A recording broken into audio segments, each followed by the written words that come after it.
let's wait till next month.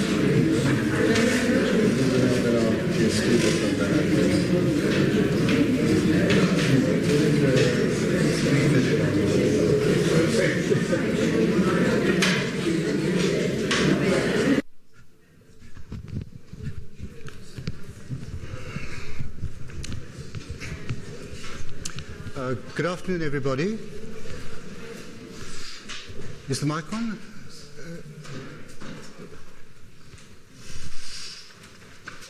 Oh, it is on. Okay, thank you. Good afternoon again. My name is Professor Daya Reddy. I'm an acting Deputy Vice Chancellor until the end of this month. My home is in the Mathematics Department at UCT, but I've been part of the executive for the last year and a bit. It's a great pleasure for me to welcome you to the 2018 Summer School. Great to have you here, and it's wonderful to see such a full turnout for the first of the series of lectures that will be presented by Professor Shadrach Chirikure. So our lecturer, Professor Chirikure, is a member of the Department of Archaeology at UCT. He completed a Master of Arts degree at University College London and a PhD degree there as well. Professor Chirikure joined UCT initially as a postdoctoral fellow, after which he was appointed to a lectureship in the Department of Archaeology. He has been promoted multiple times along the way, and he is today a professor in that department. It is also, I believe, the fourth time that he will be presenting a series of lectures at UCT Summer School. So thank you very much for that, Shadrach. Just a bit more about our lecturer, who has two broad research interests, firstly in artifact studies, and then also in heritage management in contemporary Africa. So he combines, in almost a multidisciplinary way, archaeological, anthropological, and historical approaches with standard metallurgical and mineralogical techniques to investigate pre-colonial metal extractive technologies and the associated societies or socio-cultural processes of the time. He is also very actively involved with research on heritage management in contemporary Africa. The lecture series has the title Mapela, Mapungubwe, Great Zimbabwe, and Khami Revisited. And as you all know, today's is the first in a series of 5 lectures which will be presented in the course of this week. So the background to the lecture series is Great Zimbabwe, which has been a great focal point for Iron Age research in southern Africa. It had been assumed that various communities or societies, shall we say, such as Mapela and Mapungubwe, were ones that existed at the periphery of Great Zimbabwe, but what Professor Chirikure will be presenting to us in the course of his series of lectures is a view that these were, in essence, autonomous states on their own. So, more broadly speaking, the view that Africa had multiple communities with state-like structures through which they were governed. I should not take any more of your time or of our lecturers' time. So with that, we look forward very much to hearing from Professor Chirikure. Shadrach.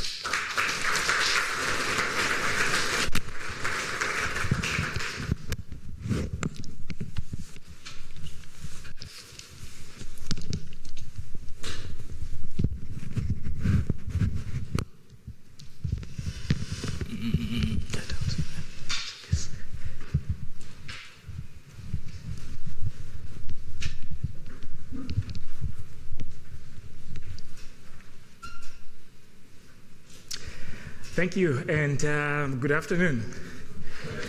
I usually don't listen to gossip, but I could not help myself as I was walking down here.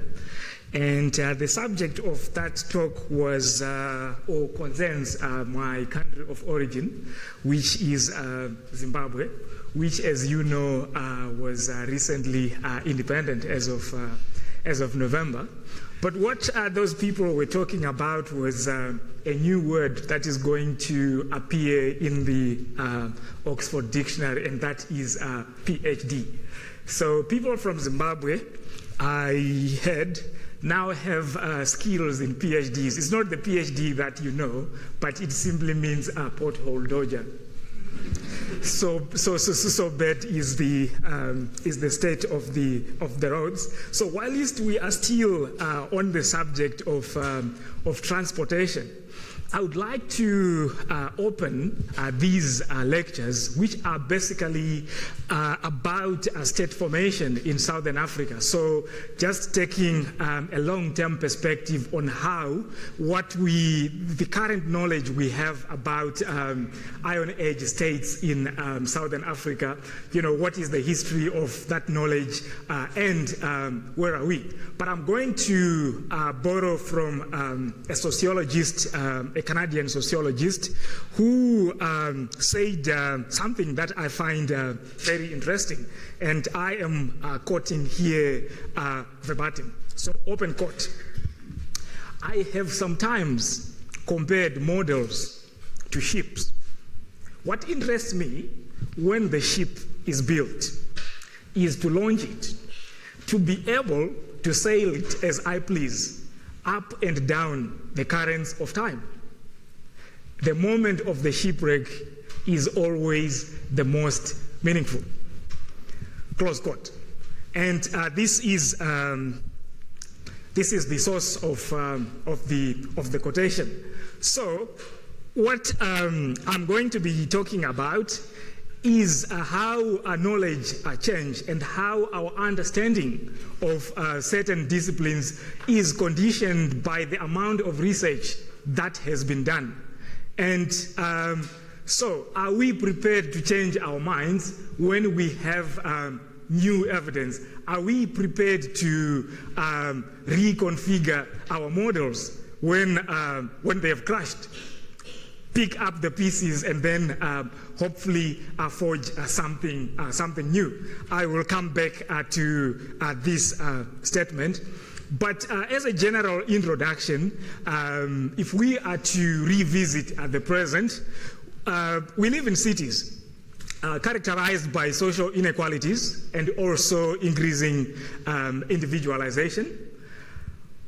What is the social and economic background to the development of those aspects of human behavior? And can we talk of the first cities in Southern Africa? And how about the first states? So what do we mean by political centralization? What was the nature of interaction? And can we pass a comment on social differentiation that led to the evolution of the first urban centers in our region? Then more importantly, what models were developed to account for all these aspects of human behavior? Some of us have been to Mapungubwe, others at Great Zimbabwe, and some even at Khami. The conventional interpretation that we are given is that those were former capitals, those were urban areas, and so on. So how did they function? And were the models always the same? Just to give us an introduction, this is a very simplified culture historical framework that just suggests to us or indicates to us some of the communities that we are going to be talking about. So beginning with Zizo here, that is the earliest evidence of Southern Africa's interaction with the Indian Ocean. So glass beads start coming into the region. Then we have this leopard scopy. One of the things that we need to keep in mind when we are discussing archaeology is that we are dealing with communities that did not have written literacy. So what archaeologists then do is the first places where they find the evidence, that becomes the name of that community. So Zizo is a hill in the Matopos in Zimbabwe. Leopard Scopy is also a small hill just outside Khami in Zimbabwe. So that is where these names are coming from. They are shorthands for the places where the first manifestation was found by archaeologists, and I emphasize by archaeologists.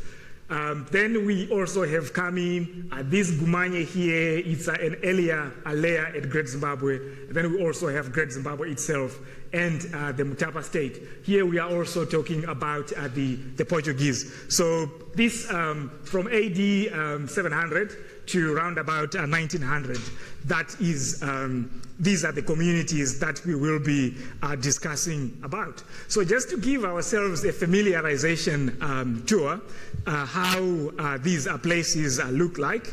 There are so many Mapungubwes in Southern Africa, and this is Bosutswe in Botswana. Hilltop settlement. Sometimes you also have walling, and archaeologists have found some gold as well as some glass beads, which are indicators of inequality and class distinction. So that is in Botswana. If we come back to the Shashi Limpopo, this is the place of Skroda. Edwin Hanisch was still excavating here in the 1980s. This is the Limpopo River. At least there is a lot of water. I was here in November, and there was actually a very interesting story about, I don't know if enterprise or entrepreneurship are the right words, but there was a talk that there were some thieves from Zimbabwe who were stealing cars from South Africa and then pulling them by donkeys from South Africa. So they will just then let the donkeys pull the car up to the edge. When they are in Zimbabwe, they will then take the car. How were they caught? The donkeys got tired. And then the police, the border patrol then said, oh, what is going on? So that's how the police then were able to catch these guys and then realize that it's an operation that had been going on for so long. So archaeology, that's why I like archaeology. It's not about sites. Sometimes you hear some funny bits. So that's Skroda, again, associated with all these figurines, which are associated with centralized control of ritual. So these are some of the manifestations of state formation in our region. So that is K2. K2 is just adjacent to Mapungubwe, and again is also associated with the beginning of socio-political complexity. So some of the early states are believed to have started from this area. This is also the origin of Mapungubwe, at least in some of the literature. And then this is Mapungubwe itself, flat-topped sandstone hill, and a lot of a significant amount of burials were found here on the hilltop. One of them had over 100,000 glass beads, over 12,000 gold beads, and that golden rhino, which was on my cover slide. So Mapungubwe is very important, wider connections with the Indian Ocean region. And then there are also other sites, such as Mapela, which is about 90 kilometers northwest of Mapungubwe, but in Zimbabwe. So that's a massive hill, which is also massively terraced. So the key thing is Mapela also an urban center? is it an independent capital? Those are some of the questions that we will engage with, but after seeing the evidence first. Then, of course, we have Great Zimbabwe, which the great enclosure here, and some of the more famous finds, for example, this Zimbabwe, what is known as the Zimbabwe bed. It's made of soapstone. And then we have Khami, which is also a very stunning piece of architecture. So Mapungubwe, Great Zimbabwe, and Khami, they are all UNESCO World Heritage Sites with outstanding universal value to humanity. So just to emphasize the significance of these places. So, is Mapungubwe Southern Africa's first state system? What does general knowledge say? Any takers? Any takers? I didn't hear that. Is it? Okay. Is Great Zimbabwe Southern Africa's first state system? What is the first state system to participate in the Indian Ocean-based trading, to participate in the Indian Ocean trading system? Do we know?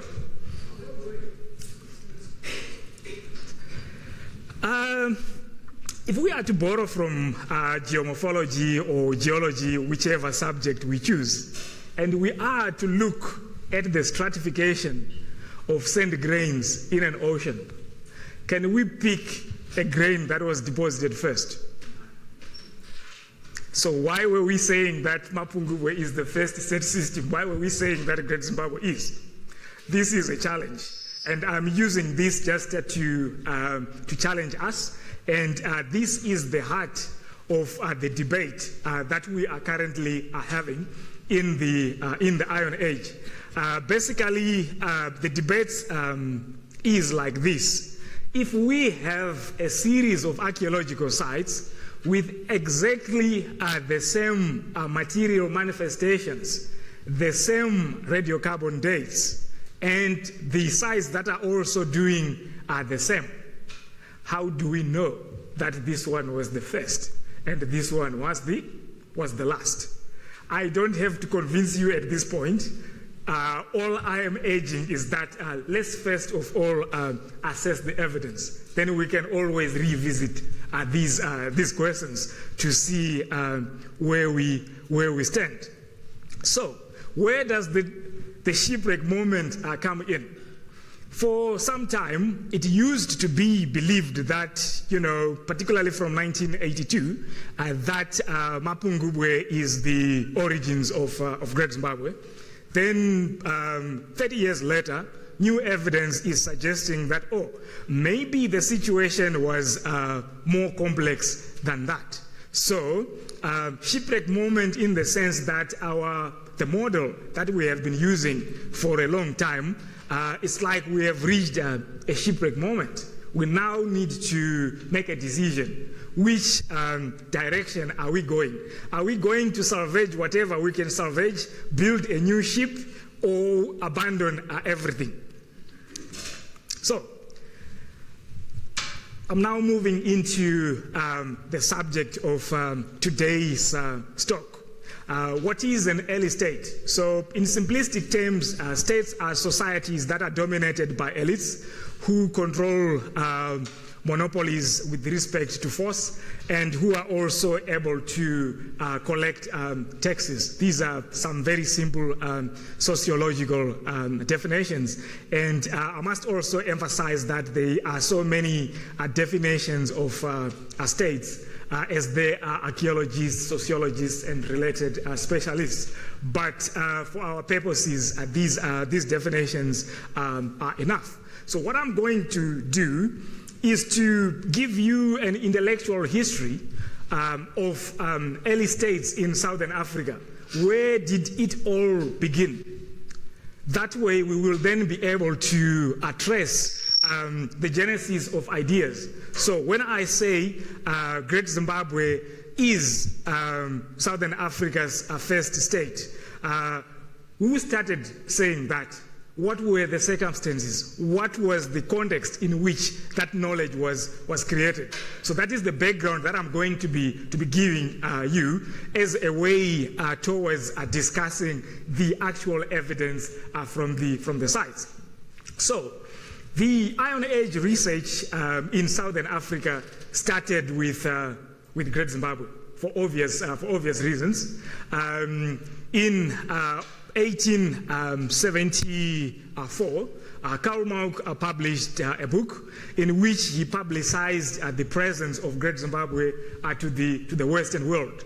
Since then, interest in Great Zimbabwe was quite intense. By 1890, Cecil John Rhodes was actually captivated by some of the ideas associated with Great Zimbabwe. For example, there are some people who believed that Great Zimbabwe represented King Solomon's gold mines. So there was a stampede for the riches. Let's not forget that in the 1880s, the gold on the rand had made some of the people very, very rich.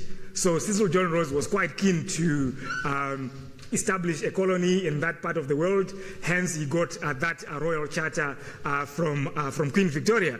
And indeed, Zimbabwe became Southern Rhodesia after Cecil John Rhodes. One of the things that Cecil John Rhodes did when he established the colony was to appoint James Theodore Bent to carry out investigations to obtain information on the identity of the builders of Great Zimbabwe, what is known as the Zimbabwe controversy.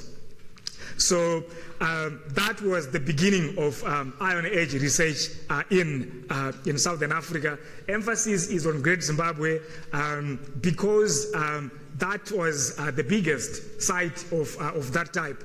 I must also say that there are over 1,000 sites that look like Great Zimbabwe. It's just that Great Zimbabwe is the biggest. And by dry stone walls, we mean an architecture which involves precise placement of stone blocks without any binding mortar. So there are over 1,000 of those sites. Great Zimbabwe is the biggest. So to separate it from the smaller sites, Karl Marx and others then added Great. So that is the origin of the name Great Zimbabwe, and it has stuck ever since. But for our purposes, that is the origin of, that is the beginning of Iron Age research. So from roughly the 1870s, that's the time of Karl Marx, to 1980, when Zimbabwe got its independence, the belief in the professional archaeological community was that Great Zimbabwe was the first state. In fact, it was believed that Great Zimbabwe was the capital of a very big empire that stretched from the Indian Ocean in the east to the Kalahari in the west, and then the Zambezi in the north, as well as the Limpopo in the south. So that was a very, very, very big empire. That was the belief. If you have read Peter Galleck's 1973 book, that is what he was saying. Mapungubwe was discovered in the early 1931. By 1933, significant excavations had taken place there.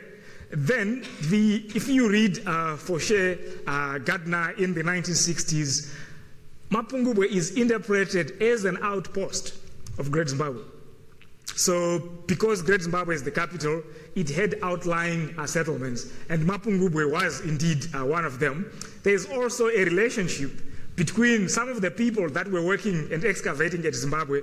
For example, John Schofield, they also assisted with the excavations at Mapungubwe, which is why these ideas are so closely interrelated. And indeed, John Schofield has a chapter in Fauché's 1937 book that talks about pottery. Mapela was discovered by Peter Galleck in 1968, and like Mapungubwe, it was also interpreted as an outpost of Great Zimbabwe.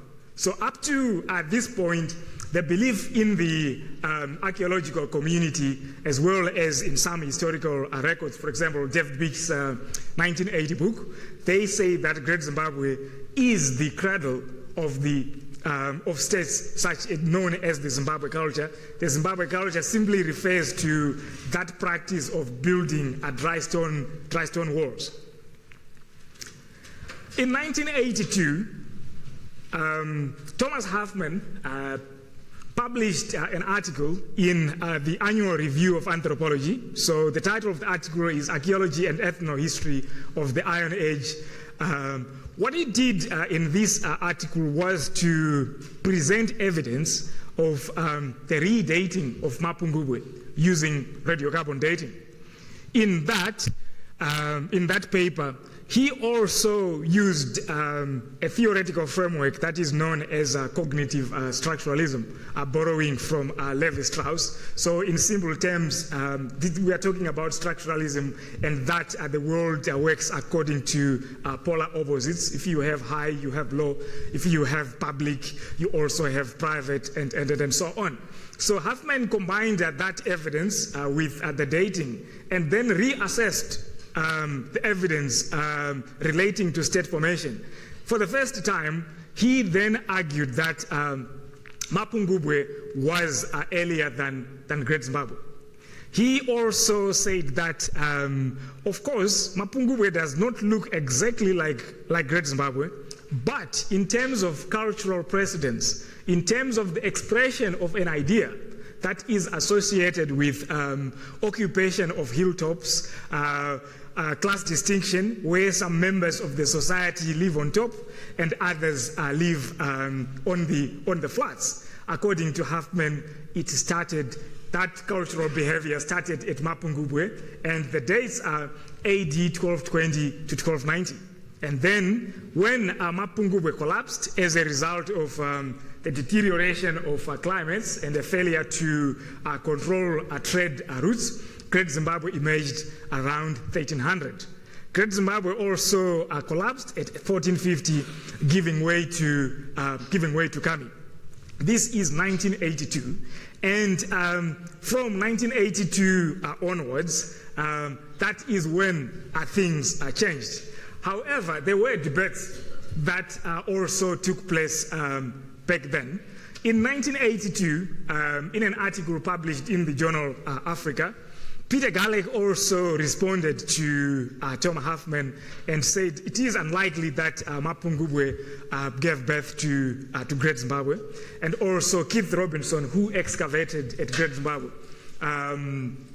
also said that, well, it was unlikely that Mapungubwe gave birth to Great Zimbabwe.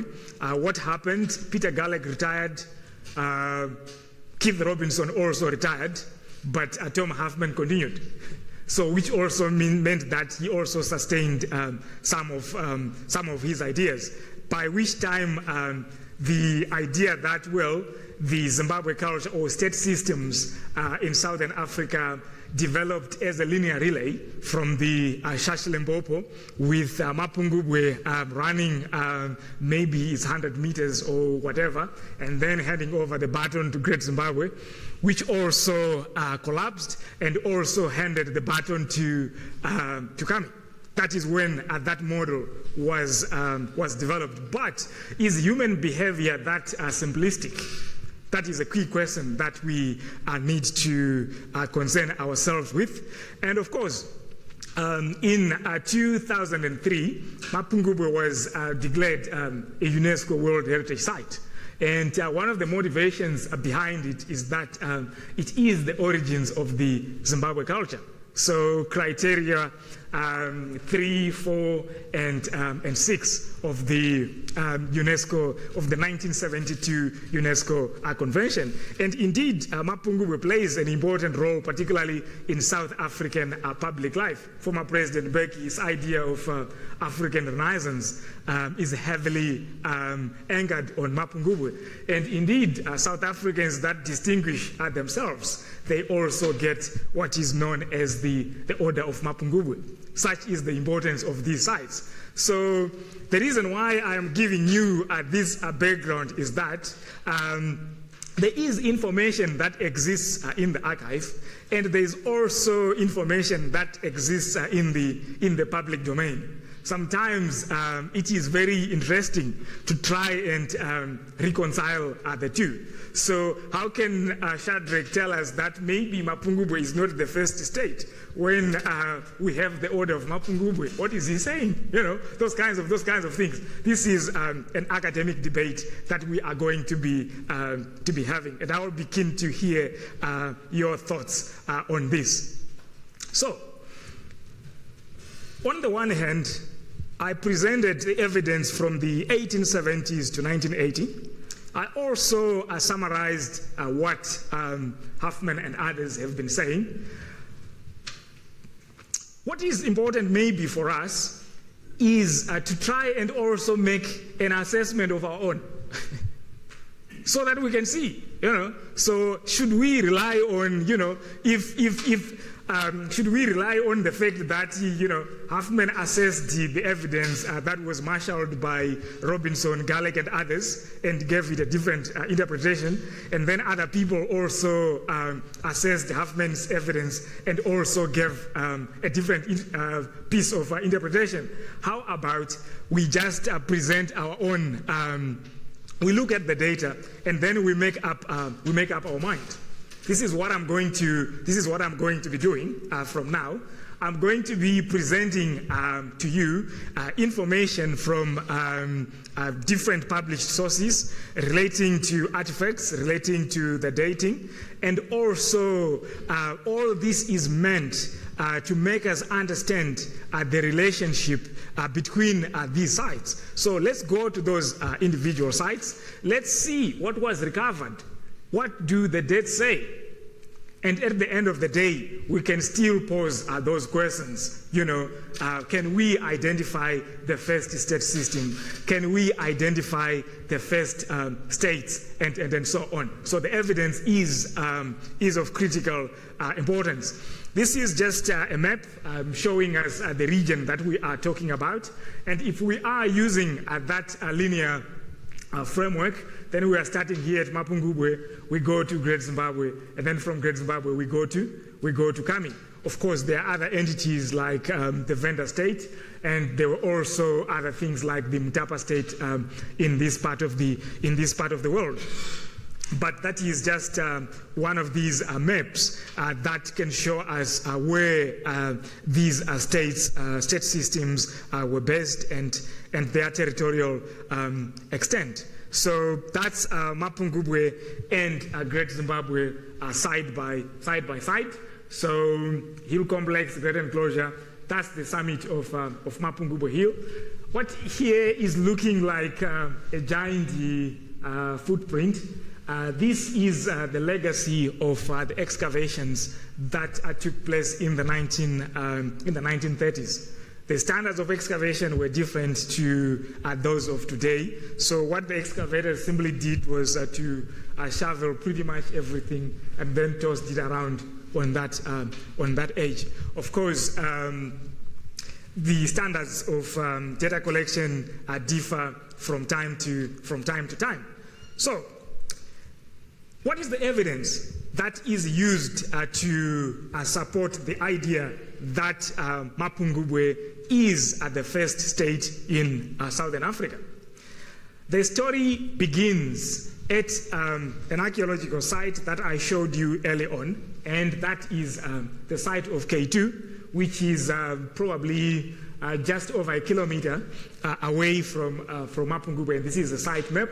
So what happens is that, according to Tom Huffman, and these are some of the sources where he is presenting these ideas, they were a spatial transformation that took place when people were residing at K2. So this is a mound of rubbish. People, the houses, some were around here in a horseshoe, and then rubbish accumulated in the center. So using ethnography, it is believed that the bigger the rubbish dump, the more important a place is in terms of political control and so on. There is a lot of anthropology to support that. But from this place called K2, people then moved and settled on top of Mapungubwe Hill. According to Tom Huffman, this marked an ideological transition where class distinction, the separation of classes, the rulers from the ruled, is actually materialized on the ground.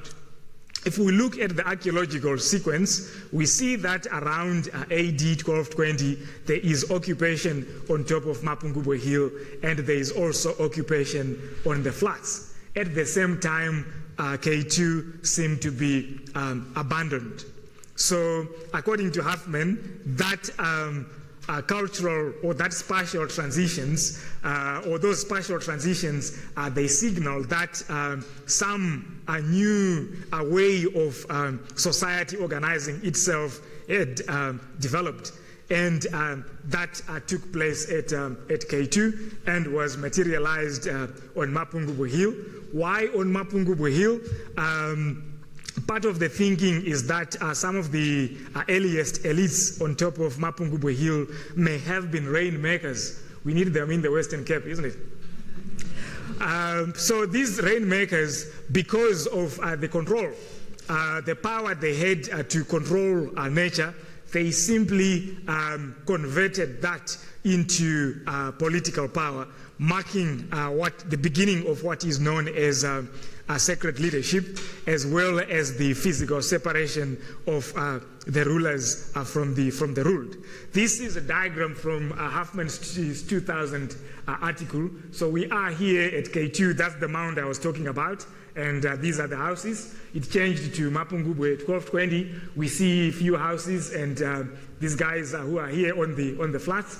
And by 1250, the urban center is fully thriving again with a full manifestation of class distinction. So that is the model that we know, and the evidence that is used to support it. And of course, we know that Mapungubwe is associated with these highly significant objects, such as the golden rhino.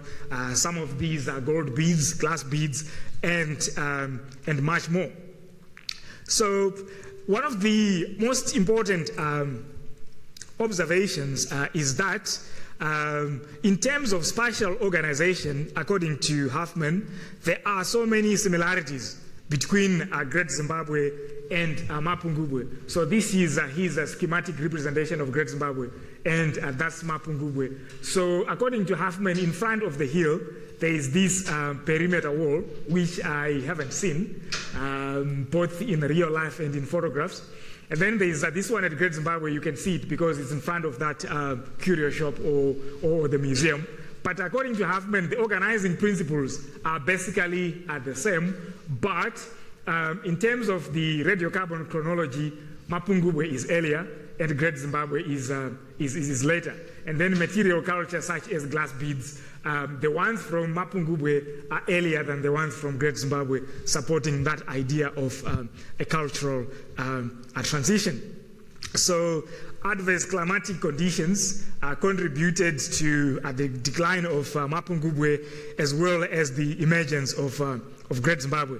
So Great Zimbabwe then takes over in yellow. These are some of the walls on top of Mapungubwe Hill, and of course from Mapungubwe we go to Great Zimbabwe. So these are some of the outer curtain wall of the great enclosure from the east, as well as the conical tower. So that's quite a spectacular architectural ensemble. And when Great Zimbabwe collapsed, there is Khami, which is also coming in a different guise.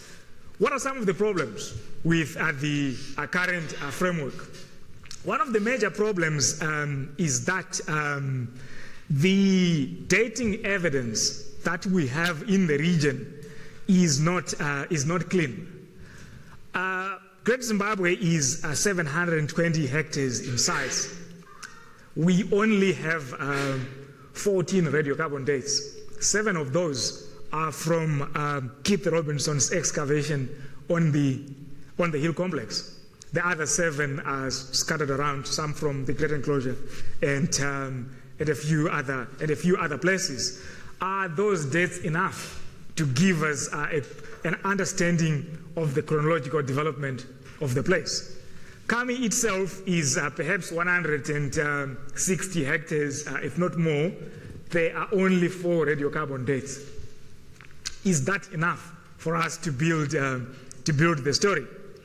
And also, according to Katrien van Waarden, in papers published in 2011 and 2012, some of the innovations that are assumed to have started in the Shashilembopo Valley, they are also witnessed at contemporary places elsewhere in Botswana and Zimbabwe. So perhaps what we are doing is that we are confronted with a dominant model that only considers isolated points on the landscape without considering, the landscape in its broad sense. What is happening in the interstitial spaces? What is happening between Great Zimbabwe and Mapungubwe? What is happening between Great Zimbabwe and Khami? Were they people? What were they doing? What kind of cultural features did they have? Those are some of the questions that Katrien van Waarden is asking. And also some of the material culture, particularly the wonders of photography. I don't know why this color changed. The actual thing is green. So these are the glass beads that one finds from Mapungubwe, Great Zimbabwe, and so on. There is a study that was done using the Raman spectrometer, and it showed that, well, perhaps Mapungubwe actually flourished into the 14th and 15th centuries, which also meant that Mapungubwe, if this is true, then it overlapped with Great Zimbabwe. So what we then sought to do was to say, if we can combine the radiocarbon dates from many sites in the region and try and recalibrate them using some advanced statistical programs. For example, a program known as Oxcal, which was developed by Christopher Brong-Ramsey at Oxford and others. What do we see? So, if we this is the output from that program, we can clearly see that, well, Great Zimbabwe is starting sometime after 1000 AD and thereabout, and also the time of collapse, well, is maybe 1500 or thereabout. And also for Mapungubwe, we can see that there is a little bit of chronological overlap, particularly for the periods 1100, 1200, and thereabout. So from here to this time period, there are also some dates here.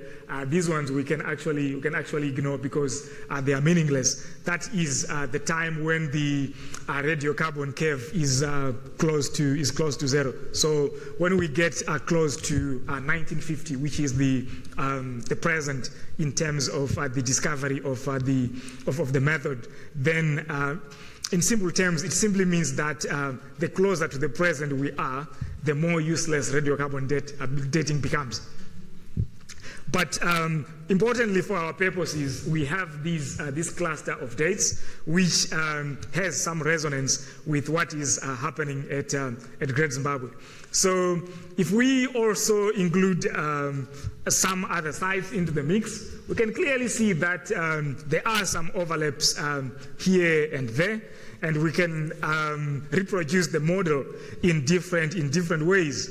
Then what we can see are just that is the fact that we can see so many overlaps between a number of sites.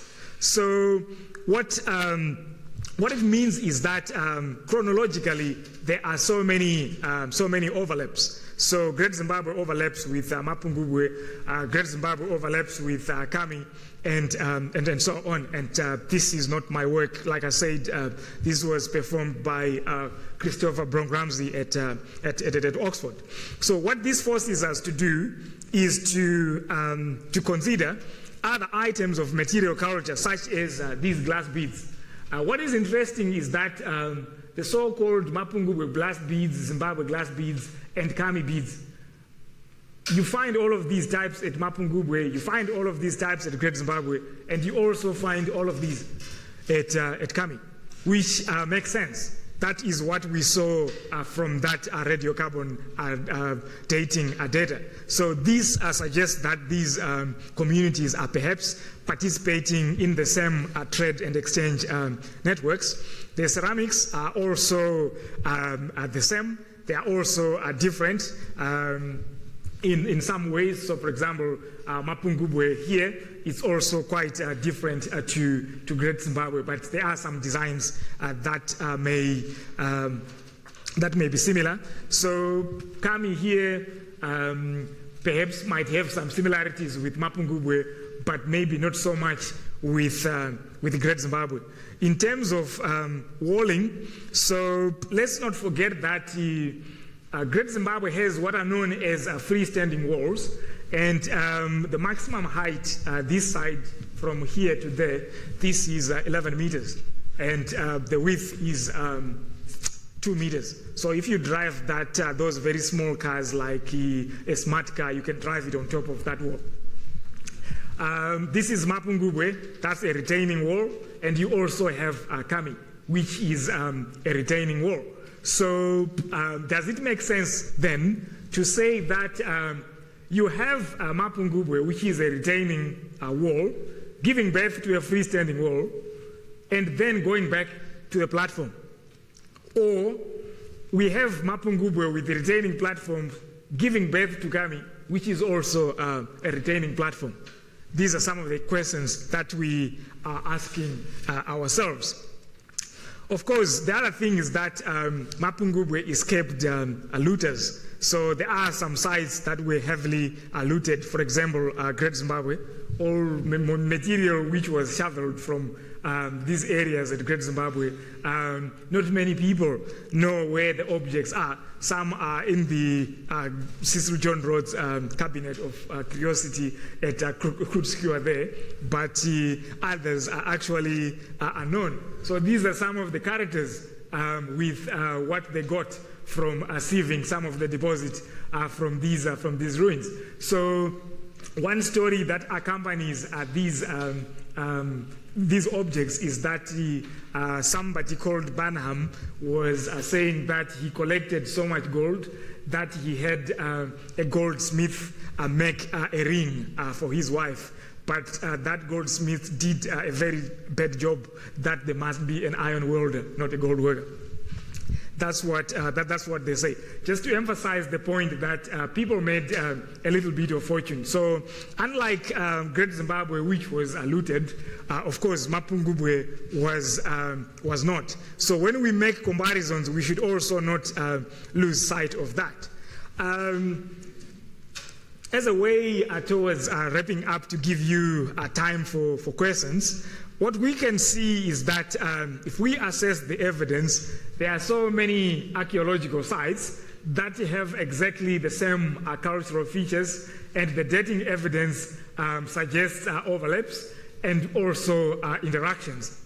So it is these individual sites that we are going to be focusing on from tomorrow to see what evidence do they have and what are the dates and so on, so that on Friday we try and put together everything to come up with conclusions. So this is just one of those maps that shows us the distribution of platforms which are retaining walls, as well as the distribution of freestanding walls. You can clearly see that there's a belt here, northeastern Botswana, parts of northern South Africa, southwestern Zimbabwe, where you have platforms.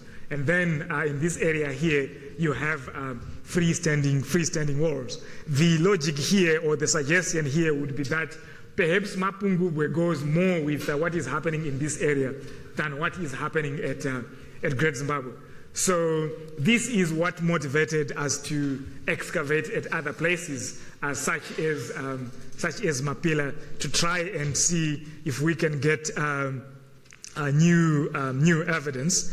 And so I think let me end here and take some questions, and then tomorrow I will also start from this slide.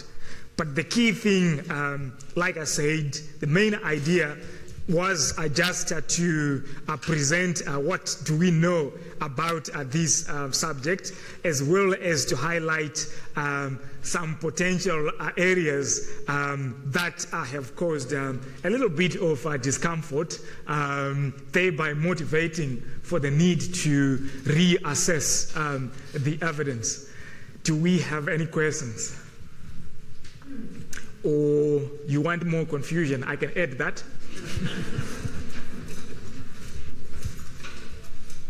Yes. You seem to be looking at Mapungubwe, which I've been to. Sorry? I've been to Mapungubwe. Yes. And it would seem to me that if they knew how to build dry walls, why didn't they do it at Mapungubwe? I didn't say it. He's saying it. That is a very valid question. Which even if we use the idea of cultural precedence, yes, the retaining walls are also examples of dry stone walling. But it's just that they are terrace. They are built with the specific goal of, creating a platform on which to build houses, as opposed to these freestanding walls, which are meant to enclose whatever is inside. So ideologically, there is a massive difference. So when we also, as archaeologists, talk of sacred leadership and the fact that the leaders on Mapungubwe did not want to be seen, but you are on a platform, anyone can see you from the distance. Those are some of the questions that Catherine van Waarden was asking in her 2011 paper. I will try and organize so that you can have access to that paper, just to see what others are writing. Do we have any other questions? Surely freestone walls are found wherever the granite splits easily. It's just the availability of the process.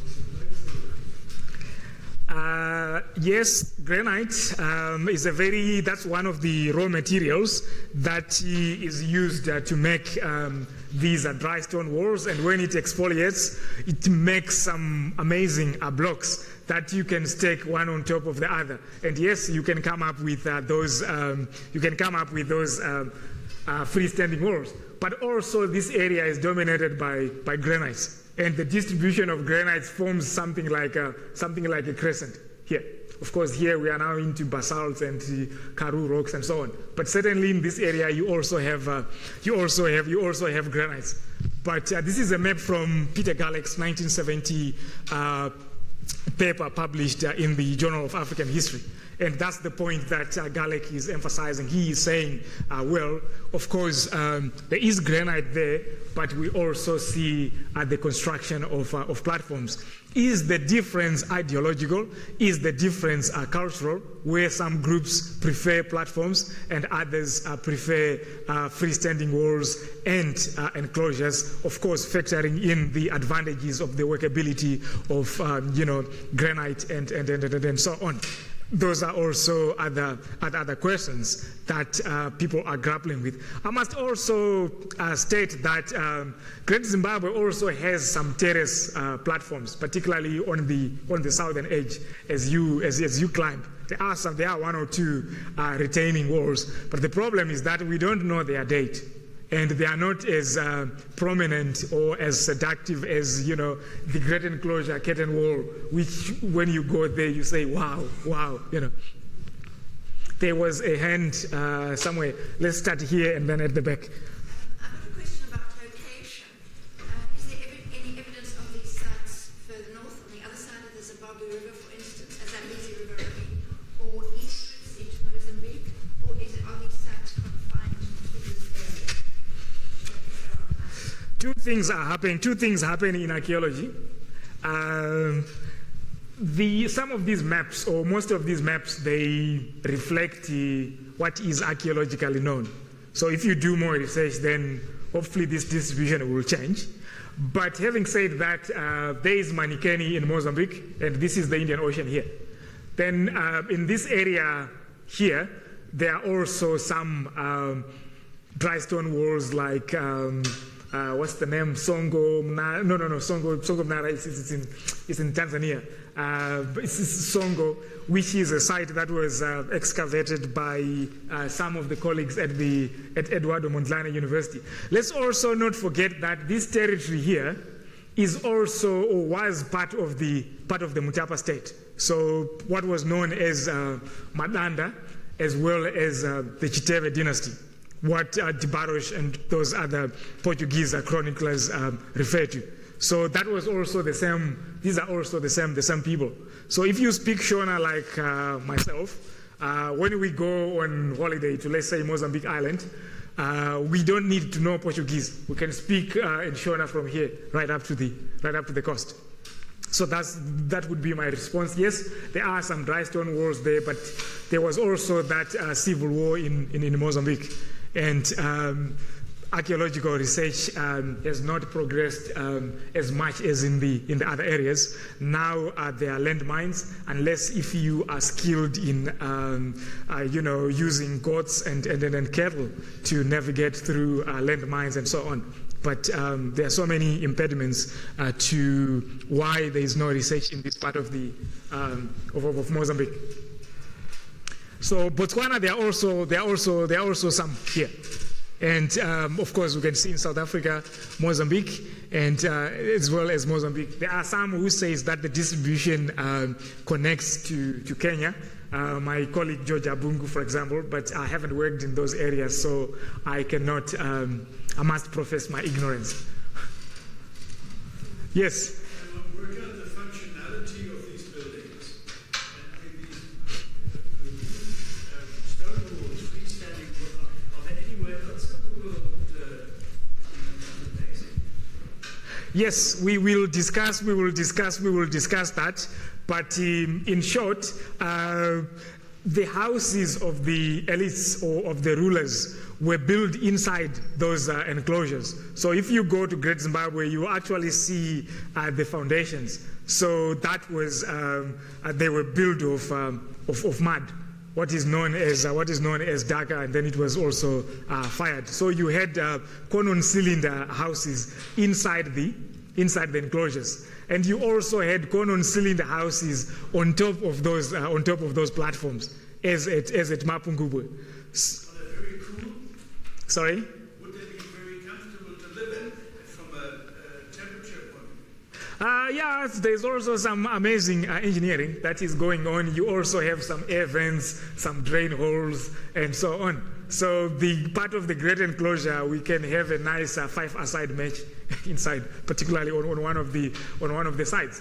There is so much space in there, and the houses were not that many. For all its size, the great enclosure has or had 9 house foundations. So Richard Hall, that is based on, Richard Hall was in his 1905 and 1910 book, he did a complete excavation and exposed the house floors. So it's only 10 in that very big building, which can give us an idea that there was quite a lot of space in there. And also the objects that one finds, that's where the gold is coming from. That's where some of those Chinese ceramics are also coming from, and so on. And if you like music, those gongs, I'm going to show them to you tomorrow. That's also where they are coming from. On the platforms, yes, of course, you could see people from wherever, and yeah. So Khami would be an amazing example of that. Yes. What were the populations of these 3 areas? Oh dear. Population, demography.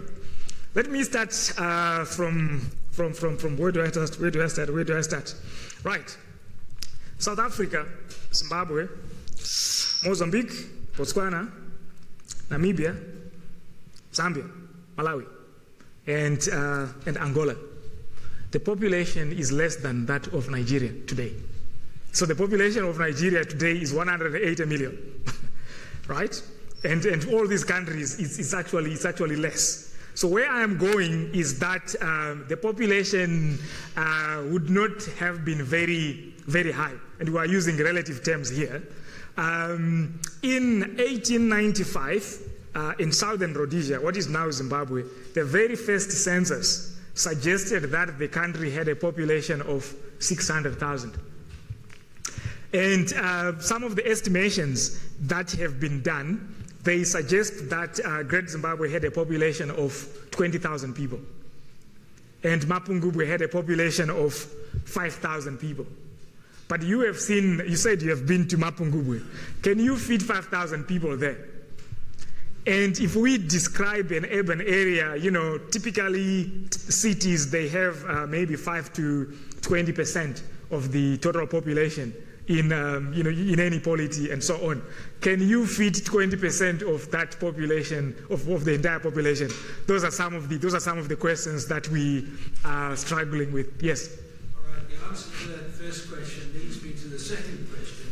Assuming that these three areas follow one another, as the population varied, what caused the difference in population? Where did, if Greater Zimbabwe was 20,000 and the other one was 5,000, what happened to 15,000 people? What we can say is that human behavior sometimes it's random. So what we are saying here is that it is very unlikely that Mapungubwe collapsed and the people from Mapungubwe went and established Great Zimbabwe.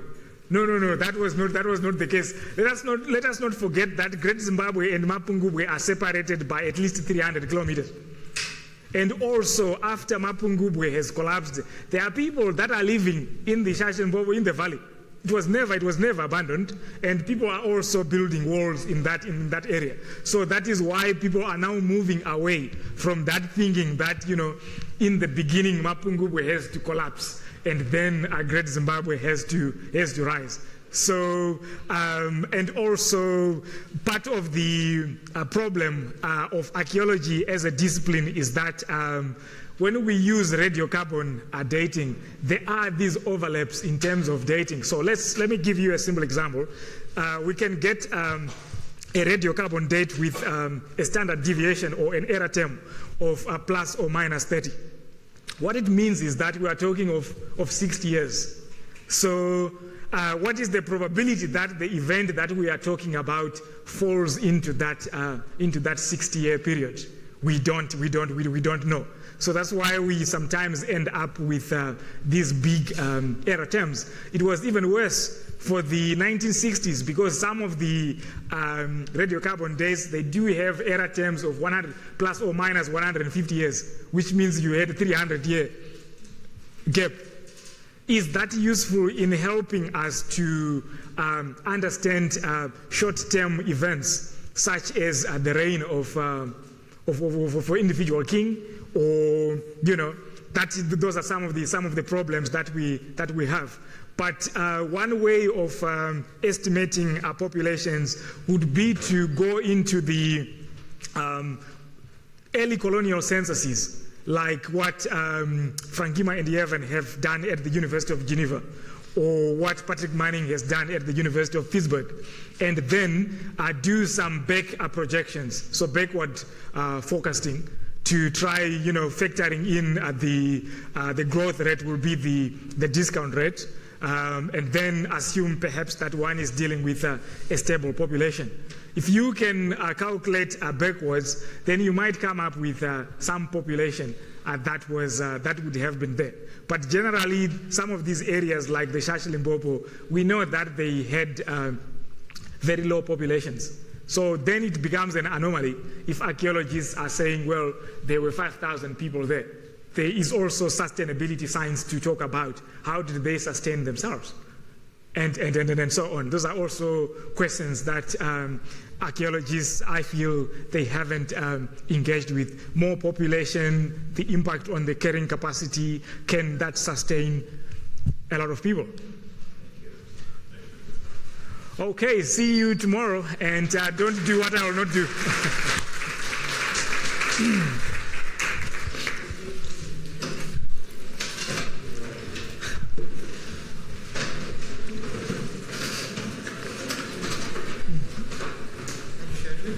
Very interesting. Thank you so much for making time. Yeah, no, it's my pleasure. Last time to be here. I'm glad I stayed. Excellent. So you have a lecture.